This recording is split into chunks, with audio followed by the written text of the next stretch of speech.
大家好，这里是思维密码，一个为你解锁智慧思维的频道。看过一句话，这世上的人分三种，喜欢你的人，不喜欢你的人，还有陌生人。其实这句话反过来也适用，这世上的人分三种，你喜欢的、不喜欢的以及陌生人。有些人无论做什么，你看了心中也是欢喜，可有些人什么都不做，只是让你多瞧一眼都嫌碍眼。人生何其短暂，面对讨厌的人，聪明人都会这样做。一、得寸进尺的人，不客气。豆瓣小组内在力量研究中心中有个话题，面对讨厌的人，如何缓解抵触情绪？其中有一条建议非常受用，说的是，若是遇到讨厌的人，先刚比后刚好。朋友文文在公司有个很讨厌的同事，每次他和同事合作完成项目时，同事总是有头没尾，想一出是一出，导致活动不能按原计划进行，留下一堆烂摊子给他收拾，甚至还要他来背锅。次数多了，他很是烦恼，对同事没有办法。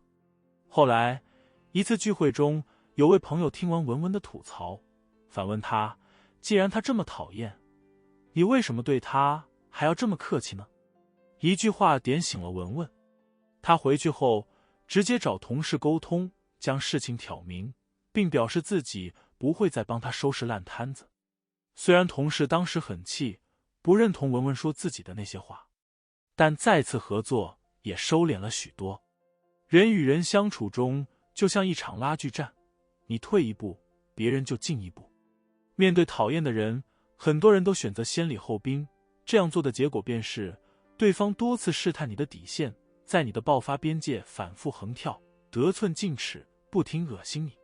反之，若是一开始就表明自己的态度，对他不客气，让他知道你是一个不好惹的人，比被他恶心到以后再爆发要好得多。电视剧《我们的日子》中有个杨大山，别人对他的印象都是这个人不好惹，他面对气场不合的人从来没有笑脸。这样的气场，即便是有人想坑他，也得好好掂量掂量后果。常言道，与人为善便是与己为善，但与人为善的前提是人与我善。若是对方惹人讨厌，伤害你，那你的善就会成为他人得寸进尺的踏板。面对这样的人，不必太客气。二、气场不合的人，不讨好。知乎上看过一个问答，感觉身边有个朋友很讨厌我，怎么办？高赞回答是，他讨厌你，你也可以讨厌他。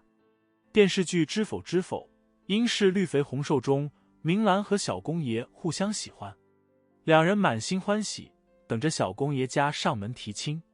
谁曾想，小公爷他娘却提出要认盛家3个姑娘为干女儿。这件事对明兰打击很大，明兰祖母心疼明兰，对郡主心生厌恶，直接吩咐下人，若是日后郡主府上还敢有人来提兄妹的事，直接打出门去。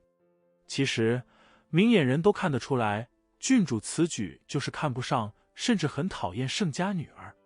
面对这样的讨厌，若是再低声下气的求着哄着，只会自降身段，让人家更瞧不起你。倒不如像盛家祖母一般，厌恶分明，硬气一番来得痛快。小说《白鹿原》中有个总相约田福贤，他贪污受贿，吃完公家吃百姓，一点也不干实事。白嘉轩心中讨厌他的做派，虽没当面与他难堪，但也不去讨好他。反倒是陆子霖通过巴结田福贤，混了个小相约的职务，干了很多坏事。但后来田福贤因贪污落马，被公开处决。陆子霖看到田福贤被批斗，仿佛看到了自己的下场，差点吓破胆。这样一看，白嘉轩才是最清醒的人。有句话说，道不同不相为谋。面对与自己气场不合的人，一开始就不该示弱，因为你的低姿态和讨好只会让他觉得你好拿捏，在你的地盘上疯狂撒野，变本加厉。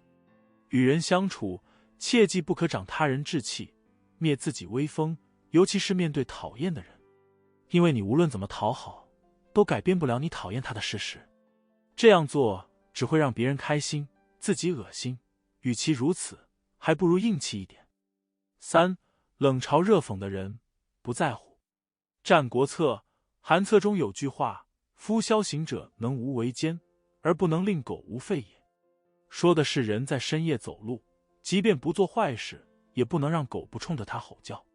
人与人之间，只要是需要与人打交道的地方，就不可避免的会遇到令人讨厌的人。电视剧《我的前半生》中，马伊琍饰演的罗子君因为离婚，从吃穿不愁的富家太太，直接沦落为需要自己赚钱的打工人。有天，昔日同学来他打工的鞋店买鞋，看到罗子君落魄的模样，不仅冷嘲热讽，还拍照发到朋友圈，全然不顾罗子君的面子。面对同学如此挑衅，罗子君却没有生气，反而是抓住同学爱显摆的特点，卖给他2双鞋，给自己增添了业绩。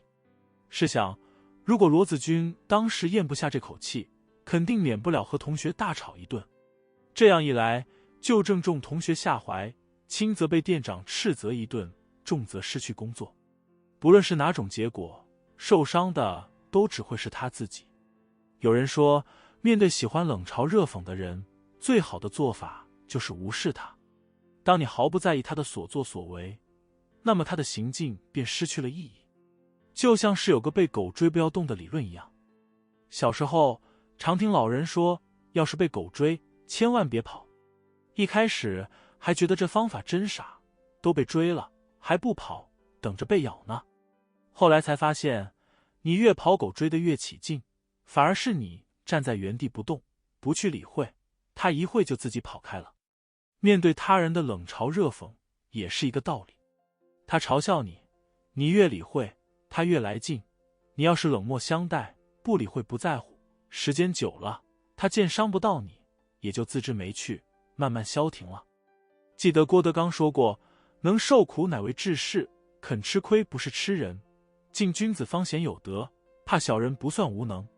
生命的长河里，许多人来来往往，不可能遇见谁都是欢喜的，总会有人触到你的点，让你讨厌。这样的人不值得我们浪费时间和心情去认真对待。遇到了，直接表明态度，或是离远一点。要知道，这并不代表我们怕他，而是一种大智慧。人生苦短，那些实在不喜欢的人不必太在意，愿你珍惜喜欢的人即可。好了，今天的分享就到这边。如果你也喜欢这个视频，不要吝啬你手边的点赞，你也不妨订阅、分享及在下方留言。我们在下个视频再见。